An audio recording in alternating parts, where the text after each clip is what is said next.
Assalamualaikum warahmatullahi wabarakatuh. Allah Subhanahu wa ta'ala dalam Al-Quran surat Al-Hadid, surat yang ke-57 ayat 22 berfirman, A'udzu billahi minasyaitonir rajim. Ma asaba min musibatin fil ardi wala fi anfusikum illa fi kitabim min qabli an nabra'aha. Ma min musibatin, enggak ada satu bencana, satu musibah yang itu terjadi di bumi, wala fi anfusikum, dan juga tidak terjadi pada dirimu sekalian, kecuali semua itu sudah tertulis sebelumnya, sebelum sesuatu itu terjadi.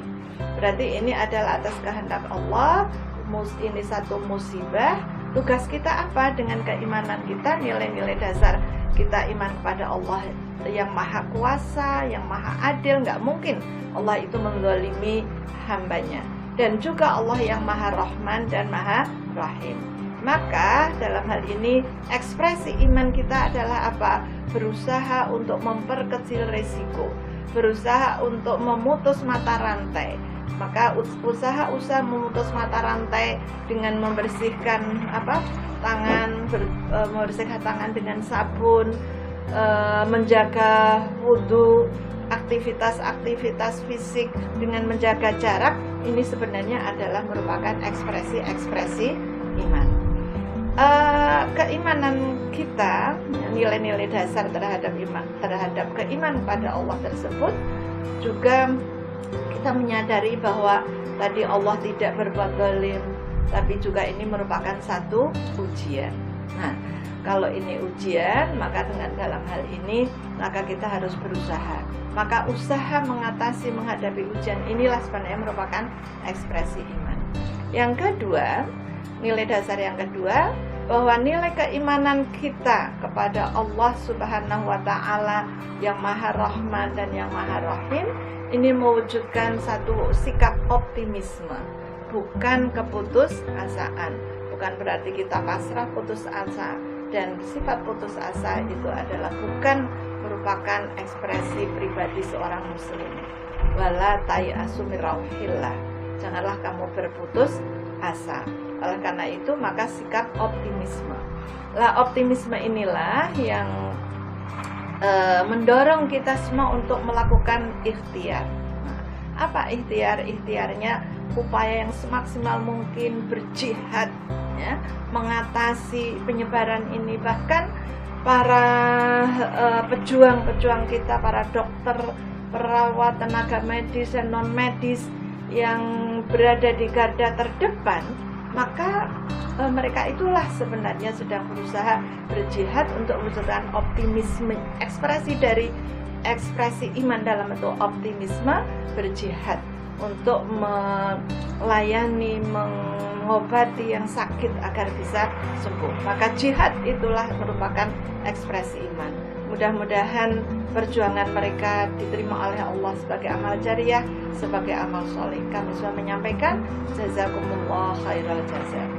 Demikian juga bagi kita yang sehat, maka berikhtiar tadi untuk selalu menjaga kebersihan diri, selalu menjaga jarak untuk aktivitas sosial, aktivitas fisik, ya, agar kita lebih sehat, dan juga menjaga nutrisi yang halalan thayyiban, nutrisi yang bergizi sehingga ada kekebalan dan kesehatan kita terjaga. Namun semuanya ini terwujud dari nilai-nilai iman itu apa? Ada upaya tadi yang sungguh-sungguh berjihad untuk mewujudkan kesehatan dan bisa menghindari, bahkan insya Allah nanti mudah-mudahan akan segera bisa diatasi. Akhir-akhir ini semalam data menunjukkan bahwa alhamdulillah perbandingan antara yang wafat dengan yang sembuh sudah lebih tinggi yang sembuh. Kalau dulu kan yang wafat lebih banyak. Mudah-mudahan ini bagian dari optimisme kita yang merupakan ekspresi iman. Innallaha la yughayyiru ma biqaumin hatta yughayyiru ma bi anfusihim. Allah nggak akan mengubah satu kaum kecuali kita sendiri yang berikhtiar dengan sungguh-sungguh. Di mana ada kesukaran, nanti Allah akan memberikan kemudahan. Inna ma'al usri yusra, inna ma'al usri yusra.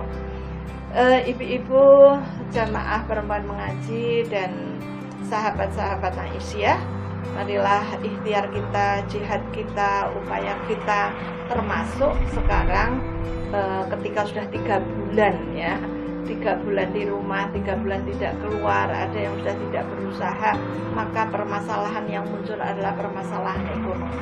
Apa yang dilakukan Aisyah dan ta'awun sosial ini juga merupakan ekspresi dari iman dalam wujud optimisme tadi.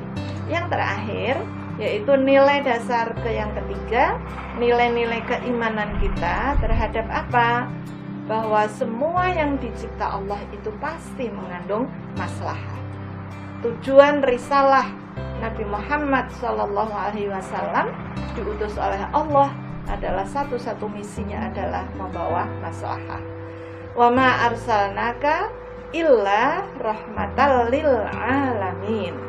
Dan kami Allah tidak mengutus kamu Muhammad kecuali hanya untuk membawa rahmah, membawa kebaikan, membawa kemaslahatan, kemanfaatan bagi seluruh alam. Inilah yang oleh para filosof hukum Islam dirumuskan sebagai maqasidut tasyri' atau tujuan syariah. Nah, tujuan syariah ini dikembangkan menjadi kulliyatul khams. Ada 5 hal yang paling asasi yang harus dilindungi, yaitu apa? Hifdzuddin, melindungi agama. Yang kedua, hifdzun nafas, melindungi jiwa. Jiwa agar supaya sehat, jiwa agar supaya bisa hidup layak, jangan sampai sakit, apalagi wafat. Maka di era COVID ini, upaya-upaya ikhtiar tadi sebenarnya adalah upaya untuk melindungi jiwa, termasuk menjaga jarak, ya, kebersihan dan sebagainya, itu melindungi jiwa. Yang ketiga adalah hifdzun nasl, yaitu melindungi keturunan, melindungi keluarga, mewujudkan keluarga yang sakinah, tidak ada kekerasan dalam rumah tangga. Ini sudah hifdzun nasl. Hifdzul aql, melindungi akal, kemudian hifdzul mal, melindungi harta. Dalam kaitannya dengan era COVID, khususnya tuntunan ibadah di era COVID ini sebenarnya adalah terkait dengan 2 hal, yaitu hifdzuddin, melindungi agama, dan yang kedua adalah hifdzun nafas, melindungi jiwa. Oh, agama harus ditegakkan. Apa? Oh, sholat gak boleh ditinggalkan. Itulah hifdzuddin, itu hal yang daruri. Jiwa harus dilindungi, jangan ada yang wafat, itulah hal yang daruri. Maka Allah menyampaikan dalam surat Al-Maidah ayat 32, wa man ahyaha faka'annama ahyan nasa jami'a. Kita bisa menyembuhkan 1 orang saja, berarti mata rantai itu bisa diputus, akan bisa menyembuhkan, menghidupkan semua orang. Lah, hifdzun nafas ini melindungi jiwa. Sekarang permasalahannya, kenapa sholat id nggak boleh? Ya, karena di lapangan itu ada kerumunan. Kenapa sholat tarawih nggak usah berjamaah? Ya, itu hifdzuddin, betul. Namun sholat id berjamaah di lapangan itu hukumnya sunnah muakkadah. Kemudian sholat tarawih berjamaah, ya, sholat tarawih sendiri juga hukumnya sunnah muakkadah. Jadi andai kata kita tidak sholat tarawih di masjid, kita sholat tarawih di rumah, ya, qiyamul lail di bulan Ramadan di rumah, maka ini sebenarnya adalah menunaikan kewajiban, ya, menunaikan syariat atau tuntunan-tuntunan Islam yang itu adalah sunnah.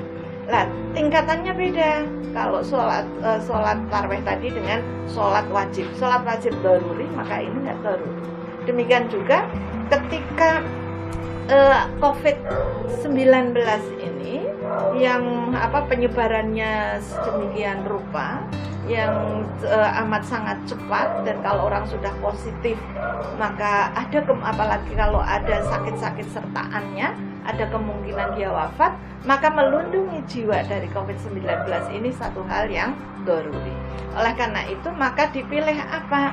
Oh, yang dipilih ya dilindungi yang daruri, yang jangan sampai ada yang wafat, jangan sampai ada yang sakit menjadi wabah.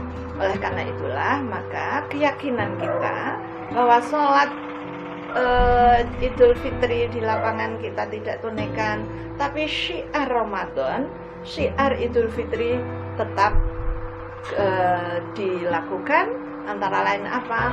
Maka takbir ya tetap kita lakukan di rumah, sehingga hiasilah rumah itu dengan takbir, hiasilah rumah kita itu dengan sholat ya. Sholat sunnah itu dilakukan dengan di rumah. Yang sekarang juga sholat wajib, sholat berjamaah di rumah. Demikian ibu-ibu jamaah perempuan mengaji dan para sahabat Aisyah. Kurang lebihnya mohon maaf. Nasrun minallah wa fathun qarib wa basyiril mu'minin. Assalamualaikum warahmatullahi wabarakatuh.